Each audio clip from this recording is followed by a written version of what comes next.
All right, how's everybody doing? Good. All right, obviously, pretty exciting road win this past weekend up in Annapolis. And, I think, we talked about it last week. Tough place to play and a really good football team. With 2 weeks to get ready, you kind of knew what it was going to be. Senior day up there, 25 seniors being recognized, and I knew it was going to be a good one, and it was. Went right down to the wire, and what a way to win it.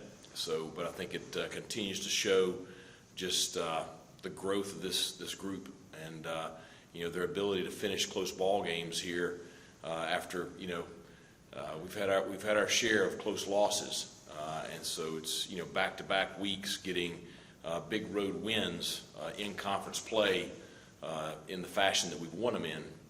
Just shows the continued belief, resiliency, confidence, growth, all those things. So really proud of the kids and the way they stuck together and found a way to get it done. So good win. Obviously that one you had to get over pretty quick, and so we started on Cincinnati yesterday.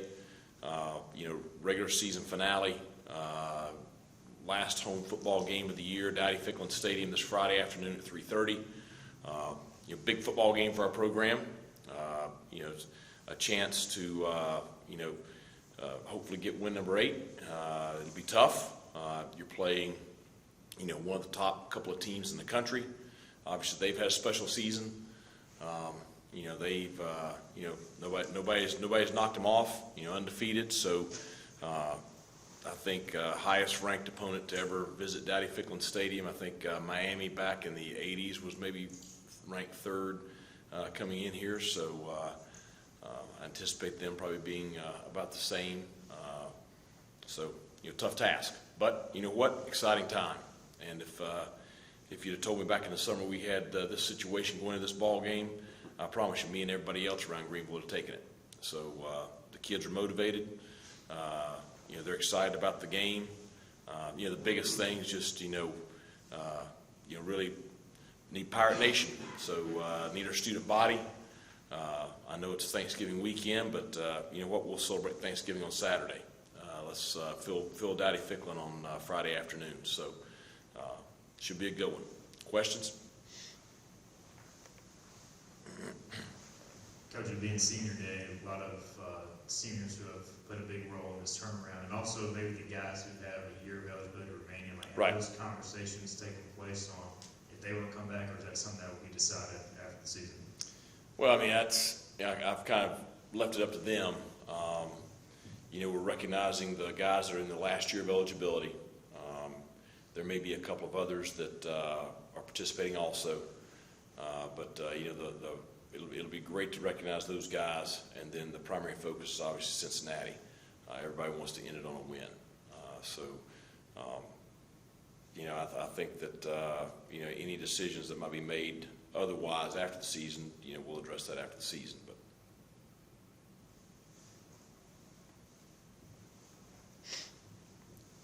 Coach, can you just tell us a little bit about the kick and after the game scholarship for Owen? Well, obviously, huge kick. Walk-on freshman, first-year starter, to hit a 54-yarder in Annapolis on a cool night, with 4 seconds left. They don't get any more clutch than that. There was no doubt about it. When he hit it, you knew it was good. That thing would have been good from 60. So, great job by him. Great job with the protection. Obviously we had a pretty heavy rush coming. Great snap, great hold.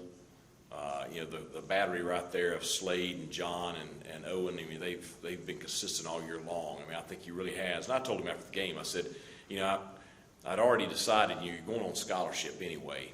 I hadn't told anybody that, him or his parents or anybody. There's no better moment to tell him.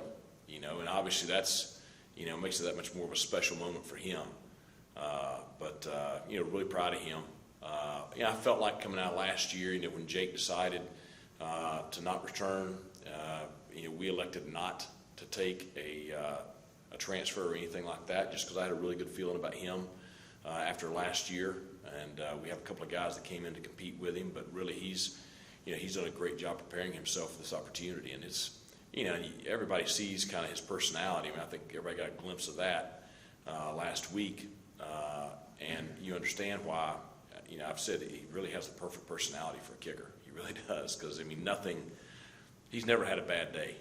He's kind of unflappable. So, really excited for him. Coach, without getting into too much trouble, what's the process when you have an officiating question like the hold that was picked up on the kickoff return, especially in a short week? Do you guys have guys that are editing that tape and sending it to the conference and saying, hey, we have a question about this because the TV people showed it was obviously a tackle, not really a hold, it was more a tackle. And obviously you had some words on the sideline about that thing too. Well, we took care of all that yesterday. So there's a process for it, and so we followed the proper procedures.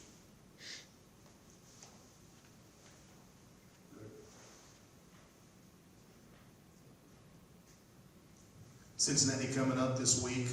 They present all kinds of challenges with their offense. It's not your first go-round with Cincinnati. Talk a little bit about what you have to do to be effective defensively against a team like them. Well, I mean, it's obviously, very potent offense. They're averaging, 40 points a game. I think it all starts with the quarterback. Ritter, he came back to try to have a chance at a special season like they're having, and he's the key to it all. I mean, he's dynamic with his legs. He throws the ball very, very well. He throws the ball well in the pocket. He throws the ball well on the run.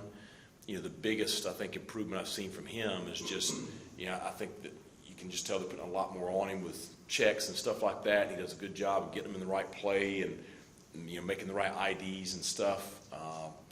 The running back is right at 1,000 yards rushing for the season. So, I mean, he's, obviously having a great year also. The receivers, just the matchup problems that they present, whether it's the, 11 who has the great size, 7 in the slot who has the dynamic speed, 21 first play last week, play action home run shot, against SMU for 53-yarder to start the game.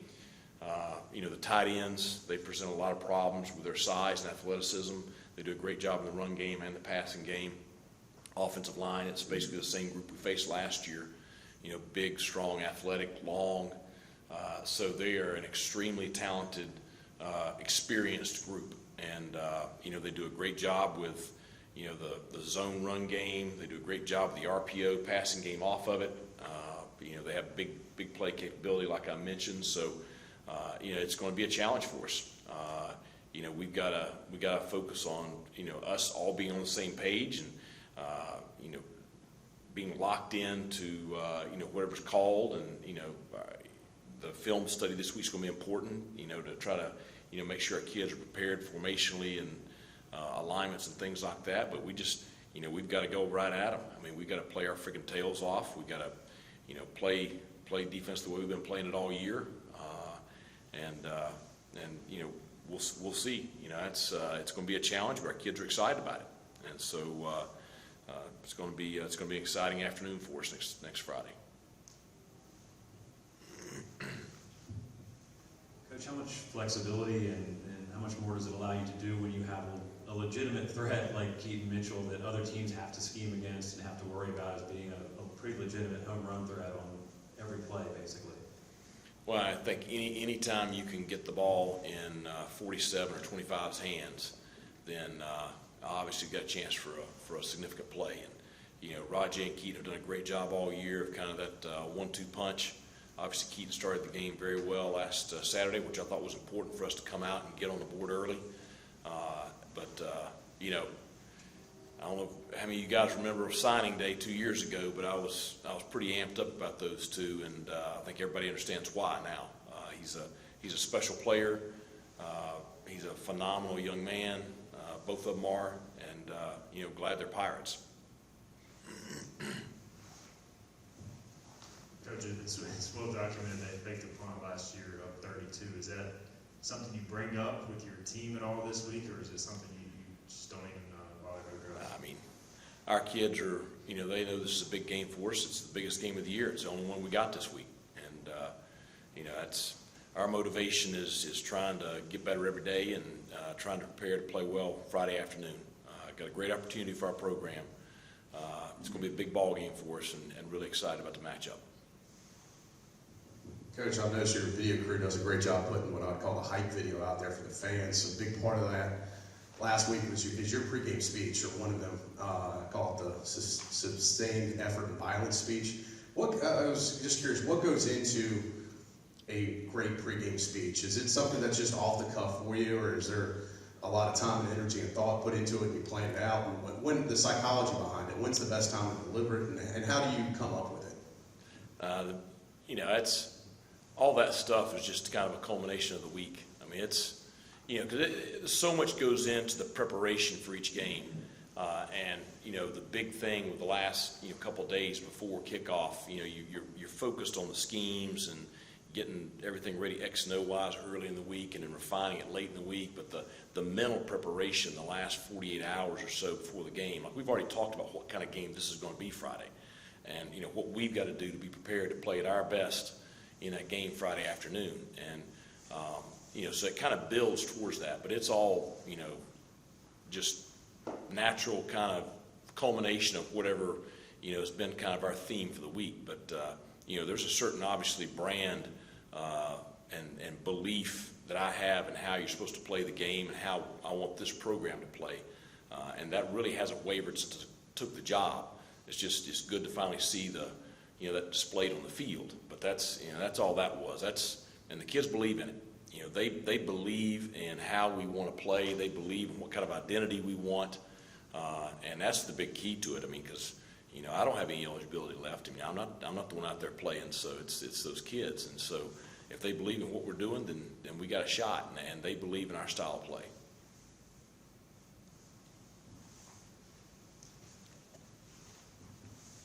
Coach, 4 wins in a row. With each win, the next game becomes that much bigger. I mean, the opportunity at hand this weekend, what would it mean to maybe take that even next step and knock off the top 5 program? And the opportunity that you guys have given yourself as a program with the previous 4 wins, how big does it make this game? Well, I told the players before the game last Saturday, they're the ones that created this. These ball games, they're big ball games because of what those kids have done on the field. Their play has each week made each ball game bigger and bigger and bigger. So it's exciting for them. But you can't get beyond. This game's no bigger than the last game. I mean, I understand it is for everybody outside here, but you can't. As a coaching staff and as players, you got to treat them all as that's the biggest game of the year. And you got to do the same things this week that you did last week, that you did the week before, that you did the week before that. I mean, it's the same preparation. It's in how you prepare, how you execute during practice throughout the week, because you're going to play on Saturday the way you play during the week, the way you practice during the week. And then it's your mental focus, that last 48 hours and being ready to play together at a high level. And so they just got to focus on the preparation, focus on, you can't get into getting too hyped and reading too much stuff into it, because then you go out there and start trying to do things that you haven't done all year, and you try to do too much, and that's when you see big mistakes. So it's just really the focus is on them and our process, and like I said, they've created this. They've created this because of the way they played on the field. You sort of answered my question, Coach, but it is a huge game. It has national attention everywhere. 4th-ranked team, as you said, undefeated. Kids know that, obviously. Yeah. How do you keep that in, like you said, then, for the guys? How do you make them go to that, this is just another game every week thing, when you're playing a team like that has a chance to go to the playoff? Right. We just talk about it. I mean, the one thing I promise the kids is I'm always, whether they like what I say or not, I'm always honest with them.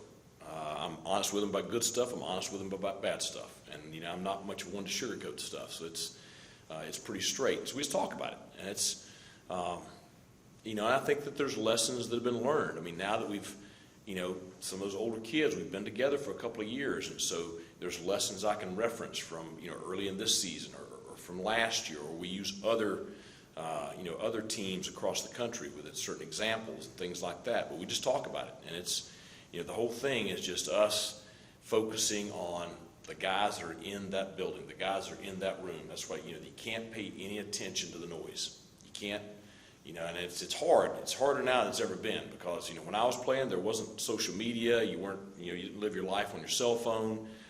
It's hard right now. And so, but it's just constantly trying to message, what our thoughts for the week are and, and what's important right now and all that stuff. So that's all you can do.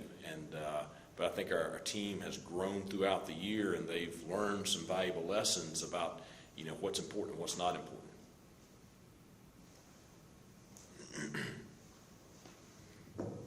You look at the 5th and 6th year guys in this program, Bivens, Bailey, Fernando, and Ramsour. I mean, Right. They could have transferred, they could have Yep. left this program instead of their year. They've kind of helped us turn around. What do those guys mean going into senior day? I mean, everything, because, we talked about it. Now, I've referenced it from time to time with our players. December 2nd, 2018, and it's the first night that I met the team. And it was, it was a beat-down group, and it was a group that had no confidence, that is a losing culture, and those guys, not many of them are still here. And the ones that are still here, those are the ones that I have just tremendous respect for. I respect them because of their mental toughness, their character, and the way that they have, those guys came back for one reason, and that was to do what they've done this year. And, you can say whatever you want. For the rest of their lives, they can carry that with pride, because not everybody could do what they have done. Not everybody could endure, the change, because the change has not been easy. And it's, that first year, they'll tell you it was not sunshine and rainbows. And it started to turn last year, and then it's turned significantly this year. But it's been their backs that this whole thing's turned on. So those kids will be special to me, for the rest of my life, for the rest of my career. And I and everybody else are indebted to them because they're the leaders, and it's why I trust them so much. Proud of them, and that's what's going to make Friday afternoon special when we recognize them. Because, like I said, they could have chosen to not buckle down and do this, because it was not easy. But they chose to pursue this, and it's just a great story.